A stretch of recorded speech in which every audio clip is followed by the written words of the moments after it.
So one of the things I love about you as an improviser, and you can find this in your jazz works. We can find this even with you with Bruford, but your bass playing, especially when you solo, is incredibly melodic for a bass player.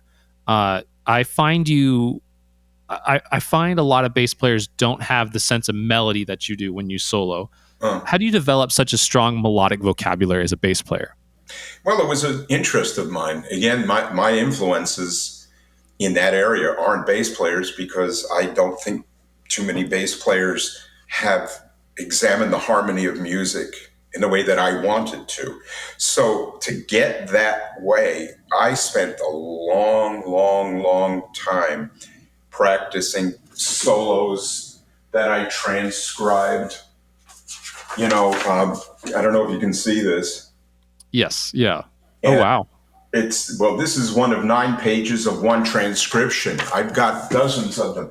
And by writing them out, which is a slow, tedious process, then playing them, it taught me how to look at music that I never would have found in the bass community. So that's a Keith Jarrett transcription. I got Sonny Rollins. There's a lot of guys that I wrote out. Chick Corea, Gary Burton was my latest and greatest hero of improv. I wrote out several solos of his, and I'm still regarding them. It's astonishing what he came up with. Things I never would have. So these are the things that got me to examine and hopefully invent a way to get through chords that might not be typical of my instrument. How do you practice ear training? Well, if I transcribe a solo, put something on YouTube, or if there's a Gary Burton performance, I did it with the tape machine when I was a kid. A lot of the solos I would hear da ba da ba da da da. I would put the pause button and write da da da da da da da. I'd rewind and then it would go. I'd hit it da ba da ba da ba da da da da da da da. And I would inch along. So that's ear training, to identify a bubba dubba. And I got so good at the cassette version of it that I could do a bebop solo and stop on one note. Shabba dubba dum, dum. And I'd rewind, dubba dubba dubba. Or if I'm maybe the four notes, dubba dubba da da da da, or something.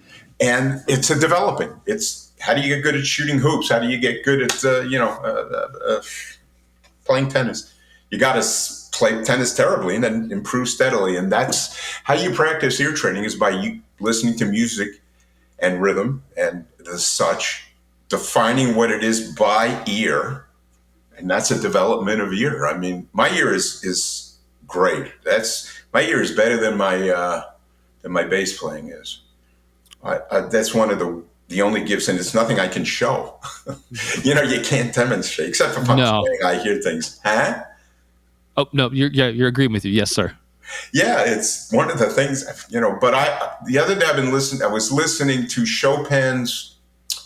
I think it was his Polonaise. I love classical music, and I was listening to it for the last 2-3 days just because of the middle section, the harmony he used, unreal.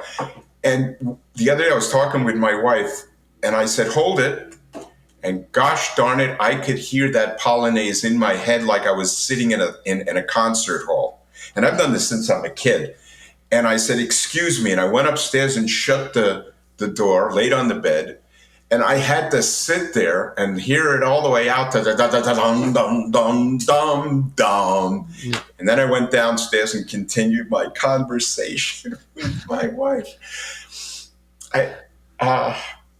My ear is excellent, but I have a flaw.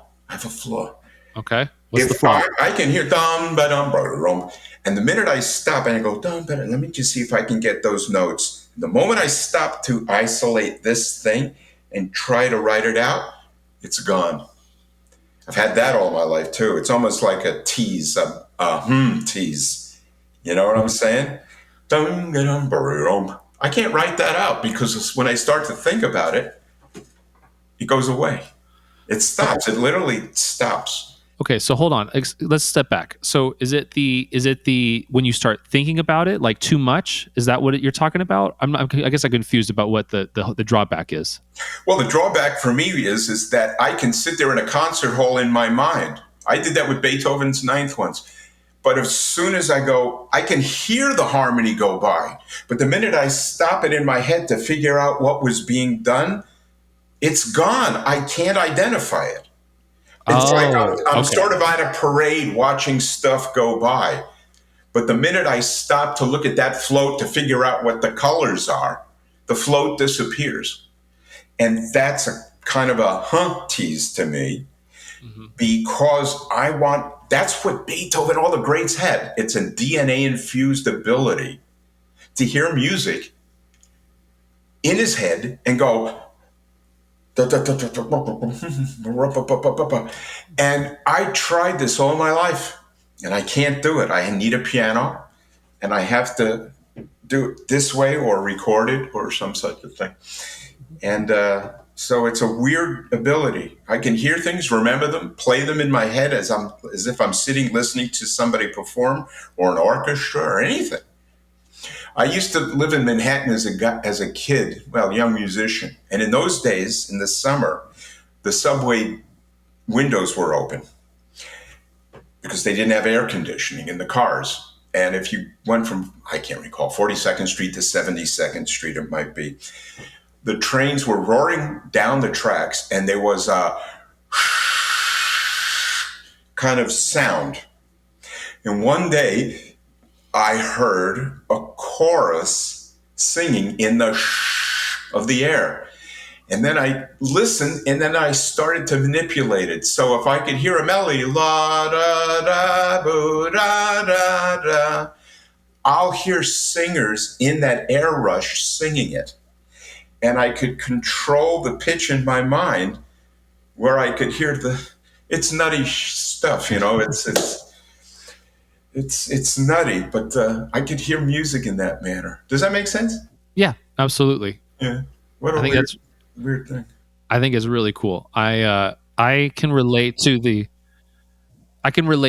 like zoning out and just getting into the music and like I one of the reasons I feel like I was able to become a producer really quickly was because I had like an innate ability to like hear the different sounds and like imagine, like I can't remember lyrics to save my life, but I can remember like the vocal sound, the snare sound, how it's mixed. I can remember all that from memory, and I've played almost full albums in my head where You have I've that, buddy. You have that. yeah, and so it You have does. that, Banner.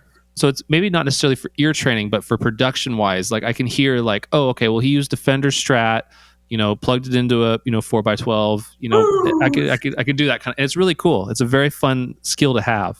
Yeah. So I can relate to that 100%.